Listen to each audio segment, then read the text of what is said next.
2014 à Gleneagles, en Écosse. Je l'ai choisi aussi parce qu'il y avait Dubuisson. Et moi, j'avais jamais vu une Ryder Cup avec un Français dedans. J'ai touché le trophée de Thomas Levet, mais je ne l'ai jamais vu jouer en Ryder Cup. Donc avec Victor, c'était quand même super sympa. Et on a gagné. Il y a eu beaucoup d'émotions, beaucoup de frissons, des chips rentrés de tous les côtés. C'était l'époque avec Patrick Reed, Jordan Spieth. Donc c'était un peu plus près de ma génération aussi. Donc c'était ça qui était sympa.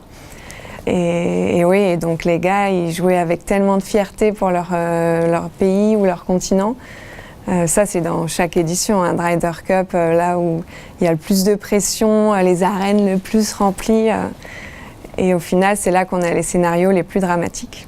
Et donc là, cette édition était plus facilement gagnée par les Européens que 2 ans auparavant.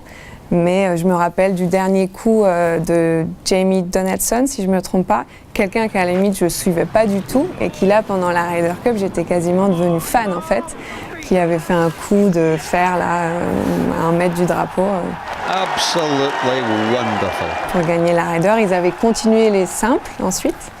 Il y avait Reed là qui avait fait son chute comme ça au public pour les taquiner. Puis 2 ans après, du coup, il y avait une petite réplique de McIlroy. Mais ouais, c'est génial, c'est unique comme expérience.